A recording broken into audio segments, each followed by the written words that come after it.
Let's break down our top 8. Here we go. Coming in at number 8, it's the Denver Broncos. We talk about moving the needle, and they did exactly that. They pushed the needle. They said, hey, needle, I'm going to just, ha! And they went out and acquired Russell Wilson. This is a team that we have not seen put it all together, and yet they land in the top 8 at number 8. Why is that?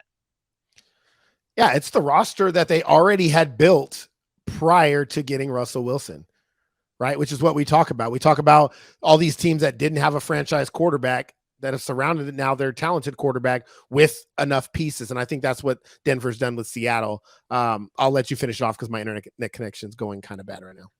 No, you're good. You're good. I think that Denver there at number 8 is the right fit. We don't have to touch too long on it because I mean some of these teams it's pretty straightforward.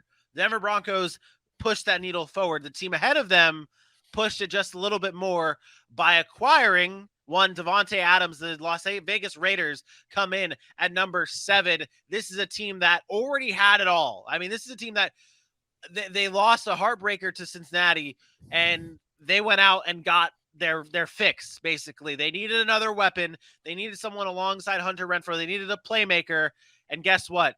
They went out and got the best playmaker at the wide receiver position in Davante Adams. I think that's, I mean, at number 7, it's pretty, again, it's straightforward, right? Yeah, I think they don't get the credit they deserve, especially a team that made the playoffs last year. Like, people forget they were in that game with the AFC champion Cincinnati Bengals with a chance to win. Yep. Who knows if an imaginary whistle wasn't blown, what happens in that game. The Raiders had a good football team, and I think people are starting to give Derek Carr the respect he deserves. And now you bring in, all the additions. A Dylan Parham in the draft. I thought it was a great draft pick for the depth on the offensive line that they needed. The one thing I wasn't happy about, the news came out today that they traded Brian Edwards. Why can't I think of his Brian Edwards? I actually liked Brian Edwards on the other side of Davante Adams.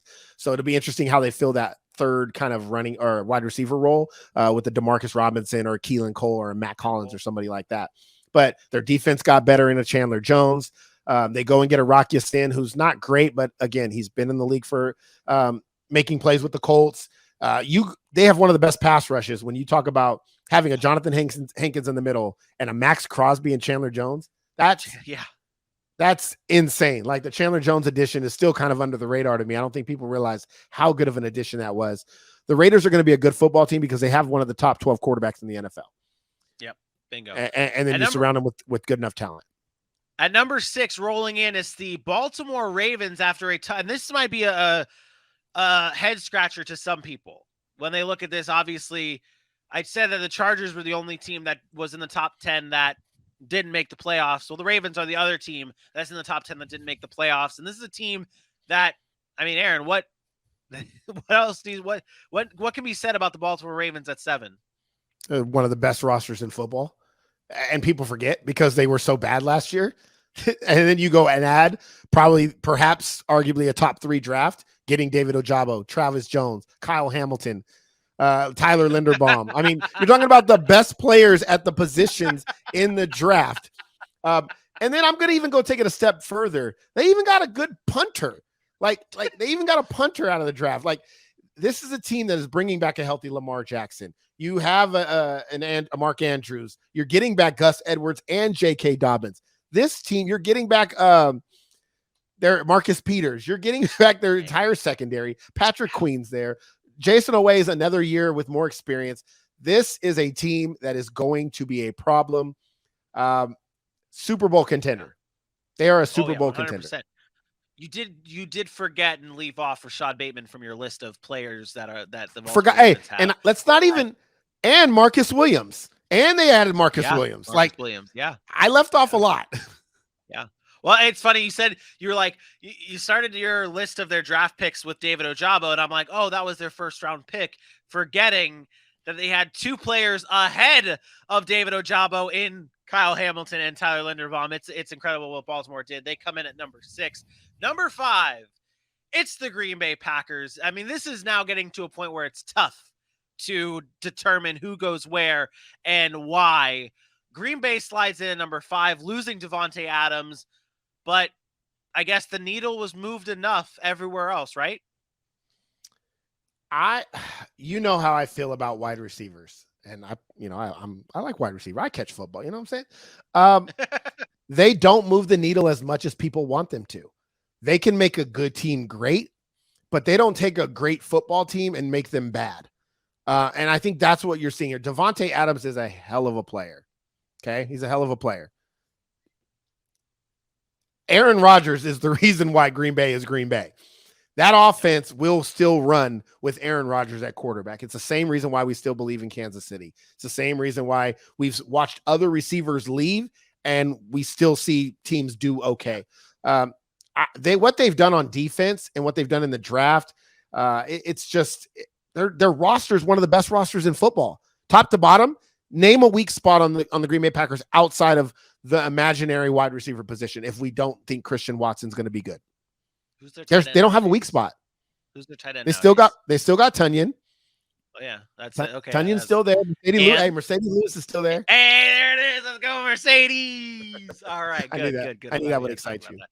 But yeah, I mean, and it's splitting hair. It's getting tough with this top 5 coming in at number 4. And real quick, I like the way you broke that down with talking about how losing Devontae Adams sucks, but Aaron Rodgers, it's the reason why the quarterback position wins the MVP so often. It's because it's the most important position and it runs through the quarterback position. And when you have Aaron Rodgers, who's arguably the best quarterback in the NFL, I say arguably, didn't say he was, arguably the best quarterback in the NFL, that's what happens. Number 4 is the Tampa Bay Buccaneers. The Bucs slot in at number 4. The once Super Bowl champion led by Tom Brady. He returns. New head coach there with Todd Bowles.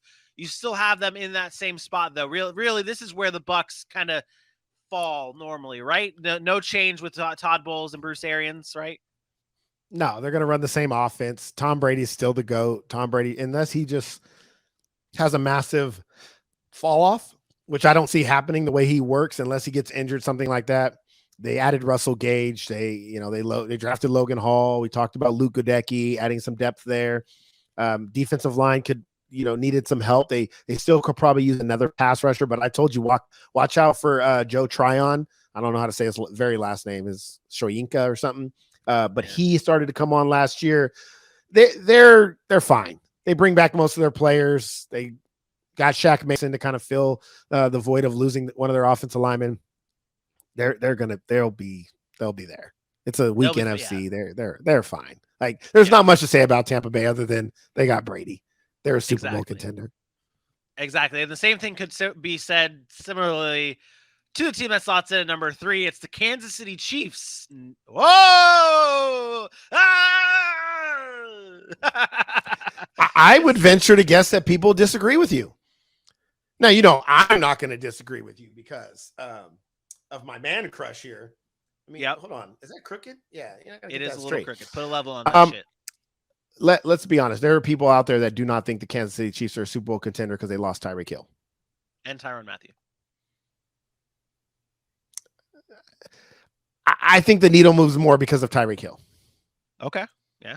I think that's why people would move the needle more. Me? Yeah. I told you guys since 2000, whatever, 17, 18, I don't know when it was. Yeah. As long as they have Patrick Mahomes and Andy Reid, I will pick them to represent the AFC in the Super Bowl. I'm dead serious about this. I'm dead serious. I know. It doesn't mean it doesn't mean I feel like they're the best team right now in the AFC. But all these other moving parts they're just that, they're parts. Yeah. We've seen it before. We've seen this in New England with Tom Brady and Bill Belichick. There is a reason why Kansas City has had players filter through there over the past 5 seasons. And guess who's there at the end of the season fighting for a trip to the Super Bowl? They've only got 1 win, but they're fighting every year. It's Kansas City. Yep. Because they got the quarterback and they got the head coach. And that's all I need to see. Yeah, exactly. And honestly, you talk about the needle and people saying maybe the needle moved back because Tyreek Hill. I think Kansas City did a very good job keeping that needle where it was, bringing in. I'm going to say this. Juju Smith-Schuster, I don't know what goes into winning comeback player of the year, but I think Juju Smith-Schuster has a wide receiver 1 type year where we're talking about him as a top 10, top 7 wide receiver at the end of the year with Patrick Mahomes. Like that's how good I think it ends up being. Yeah. It could be. I think he's a better number 2 option, which I think helps being in Kansas City because Travis Kelce's the main focus. Yeah, exactly. You have a Marquez Valdez-Scantling. You draft a Sky Moore. I think it helps Juju having all of those other weapons because they can't just focus on him. I do believe he's going to have a really good year. I don't know about top 7, but he'll have a good year. We will, especially for fantasy. We'll see. All right, let's break it down. Number 2 and number 1, 2 teams remain. Who gets the number 1 spot?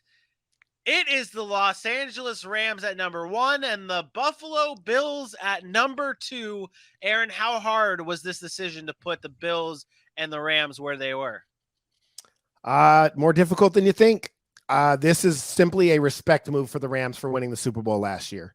So I believe the Buffalo Bills are the most talented, the best team in football going into whatever today's Friday, May 13th. I believe the Buffalo Bills are the best team in football. But the Rams won the Super Bowl last year.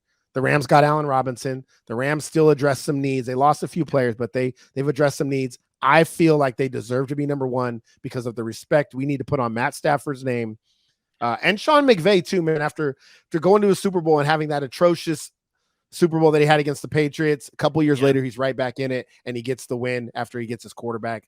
The Rams deserve to be number 1, but Buffalo is coming. Yeah, I think Buffalo is coming, but I personally think that the Rams are the best team in football, and it's not just paying respect to their Super Bowl win. I think they are the best team in football. You talk about Sean McVay being a very good head coach, and then you talk the theme of the show, that needle, that imaginary needle. It was already at full gear for the Los Angeles Rams after winning a Super Bowl. They lose Sony Michel, which okay, you lose Sony. That'll matter a little bit, but not enough. Losing Andrew Whitworth will hurt. Losing Whitworth will hurt that locker room as well as that offensive line. Agreed. I think that's their biggest loss to me. But I think where they gained, it still keeps that needle at all the way at full gear, if not breaking the dial and going full past the full gear and breaking into the whatever, the shadow realm or whatever we're calling it nowadays. They bring in Bobby Wagner.